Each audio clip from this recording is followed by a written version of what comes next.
একটা মেয়ের জীবনের সবচেয়ে কঠিন দিন কোনটা জানো? যেদিন সে নিজের বাবার বাড়ি ছেড়ে চিরদিনের জন্য অন্য একটা বাড়িতে চলে যায়, যে বাড়িতে সে ছোটবেলা থেকে বড় হয়েছে, যে ঘরের প্রতিটি দেয়ালে তার হাজারো স্মৃতি লুকিয়ে আছে, যে উঠানে সে খেলেছে, যে রান্নাঘরে মায়ের হাতের খাবারের গন্ধে বড় হয়েছে। বিয়ের দিন না সবাই বলে মেয়েটাকে কত সুন্দর লাগছে, কিন্তু কেউ কি তার চোখের ভেতরের কান্নাটা দেখতে পায়? লাল শাড়ি, গয়না আর হাসির আড়ালে লুকিয়ে থাকে হাজারো অনুভূতি।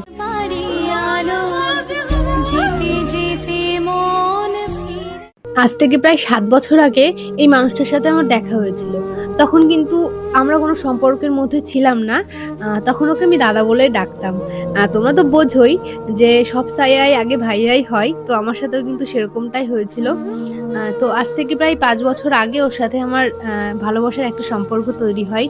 তো সেই সম্পর্ক থেকে আস্তে আস্তে আমরা ভাবি যে না, আমরা জীবনে একসঙ্গে কাটাতে পারবো। তো সেই স্বপ্ন দেখেই কিন্তু আমরা আগাই। এর মধ্যে অনেক বাধা, অনেক অভিমান, রাগ, কান্না, প্রচুর জিনিস আমাদের জীবনে ঘটেছে। এমনকি মানুষের প্রচুর কথাও আমরা শুনেছি। তো সবকিছুকে সাইডে রেখে কিন্তু আমরা সামনের দিকে এগিয়ে গেছি। আর ঠাকুরের আশীর্বাদে এই দিনটা কিন্তু চলেও এসছে। তো আজ হচ্ছে আমাদের বিয়ে। তো এই দিনটা ছিল কিন্তু আমার জীবনের সবথেকে একটা আনন্দের দিন বলতে পারো। এটা শুধু আমার জীবনে না, প্রত্যেকটা মেয়ের জীবনে তার বিয়েটা হচ্ছে একটা স্বপ্ন।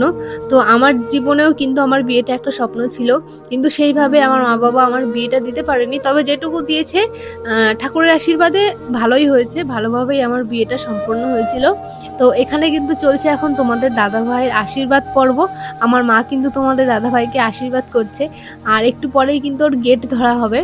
তো সব মিলিয়ে কিন্তু আজকের ভিডিওটা ভীষণ সুন্দর হতে চলেছে। আর আজকের ভিডিওর মধ্যে না আমি কিছু তোমাদের আমার মনের কথা শেয়ার করব। আমার বিয়ে হয়েছিল না 24শে জানুয়ারি, আর 23শে জানুয়ারি ছিল আমাদের রেজিস্ট্রি ম্যারেজ। আর রেজিস্ট্রি ম্যারেজের কোনো ভিডিও আমার কাছে নেই, যার কারণে আমি দিতে পারলাম না। আমার জীবনে না তোমাদের দাদাভাই আসার পরে প্রচুর ঘটনা ঘটেছে। সেই সমস্ত যদি বলি তাহলে এই ভিডিওটা পুরোপুরি শেষ হয়ে যাবে, কিন্তু তার মধ্যে থেকে কিছু কিছু কথা তোমাদেরকে আমি বলতে চাই। তো একটা মেয়ে আর একটা ছেলে যখন রিলেশনে থাকে না, তাদের ফ্যামিলির থেকে আশেপাশের মানুষের প্রবলেম একটু বেশি হয়। আশা করি তোমরা জিনিসটা জানো। তো আমার ক্ষেত্রেও কিন্তু হয়েছে। তো আমার বাড়ির মানুষ, আশেপাশের মানুষ আমাকে নিয়ে প্রচুর বাজে বাজে কথা বলেছে, এমনকি তোমাদের দাদাভাইকে নিয়েও।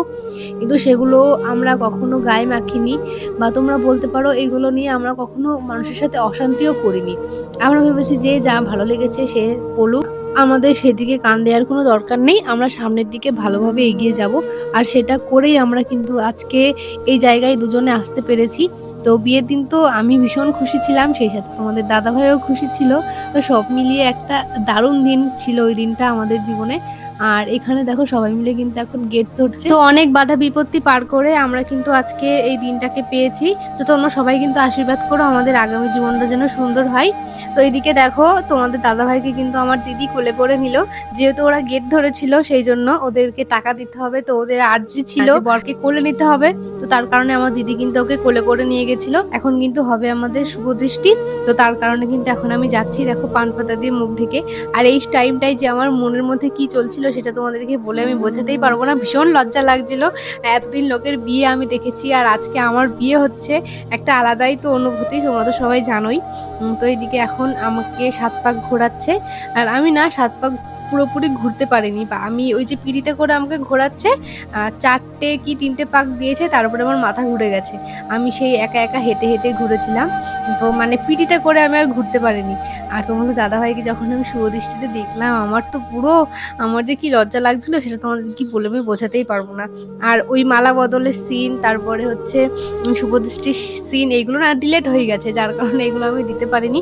তো এখন আমার ভাই হচ্ছে তোমাদের দাদাভাইকে হাত ধুইয়ে দিচ্ছে।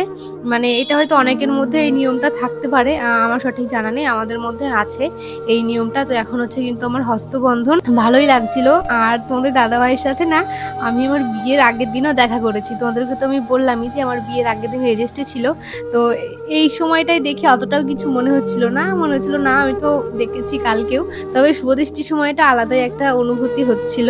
তো এখন কিন্তু আমাদের গাঁটছড়া বাঁধা হচ্ছে, আর আমার যে গাঁটছড়াটা বাঁধছে সেটা হচ্ছে হচ্ছে আমার ছোট দিদি। আর এদিকে দেখো এখন খইদান হচ্ছে, মানে একটার পর একটা নিয়ম কিন্তু হয়ে যাচ্ছে। সবকিছু তো এই একটা ভিডিওর মধ্যে দেখানো সম্ভব নয়, তো যেটুকু যেটুকু আর কি ক্লিপ আছে সেগুলোই তোমাদের সাথে কিন্তু শেয়ার করছি। তো এই খইদানের সময় মুখে প্রচণ্ড তাপ লাগছিল, আর ওদিকে আমার মামি শাশুড়ি রুমাল দিয়ে আমার মুখটা মুছে দিচ্ছিল, তার কারণ আমি প্রচুর ঘামছিলাম, আর ঘামলে তো মেকআপ গলে গলে পড়ে যাবে। তো এই হচ্ছে কিন্তু সেই মুহূর্ত, মানে এখন হবে আমাদের সিঁদুর দান। আর এই টাইমটাই আমি ভাবছিলাম, না সিঁদুরটা না পড়ালেই মনে হয় ভালো হতো। না এটাই মজা করলাম।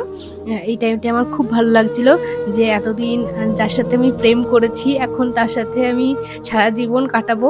তো তোমাদের দাদা ভাইয়ের কি হচ্ছিল এটা আমি জানি না, কিন্তু আমার খুব ভালো লাগছিল, কষ্টও হচ্ছিল আবার আনন্দ হচ্ছিল। আমি না আনন্দে কেঁদেই ফেলেছিলাম।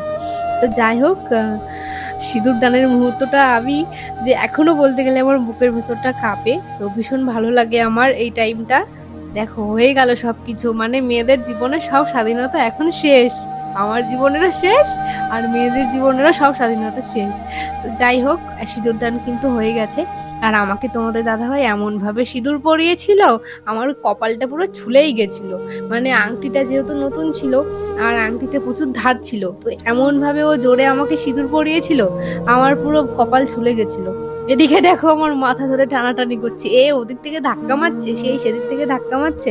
মানে সিঁদুর পরানোর সময় এরকম তো হয়। তো আমার কিন্তু সিঁদুর দান কমপ্লিট, আর এখন হচ্ছে আমরা অঞ্জলি দিচ্ছিলাম।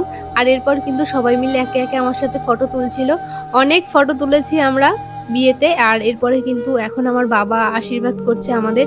আর এই টাইমটাই না আমার প্রচন্ড কষ্ট হচ্ছিল, আমি ঠিক বলে বোঝাতে পারবো না। মানে আমি পর হয়ে গেলাম এরকম একটা ব্যাপার আমার মনের মধ্যে ঘুরছিল। তো একে একে সবাই আশীর্বাদ করছে, প্রথমে আমার বাবা আশীর্বাদ করলো, তারপর আমার বড় মা আশীর্বাদ করলো, আর এখন কিন্তু আমার মেজো মা আশীর্বাদ করছে। সবার লাস্টে মা আশীর্বাদ করবে, যেহেতু মা আশীর্বাদ করার পরে আর কেউ আশীর্বাদ করতে পারে না। তো এরপরে কিন্তু আমার ছোট মা আর মা আমাদের আশীর্বাদ করবে। তো তোমরাও কিন্তু আমাদের আশীর্বাদ করো। তো আজকের ভিডিওটা এই পর্যন্তই। ভিডিওটা কেমন লাগলো অবশ্যই কিন্তু সবাই কমেন্টে জানিও। দেখা হবে নেক্সট ভিডিওতে। সবাই ভালো থেকো, সুস্থ থেকো। আজকের মতন সবাইকে টাটা।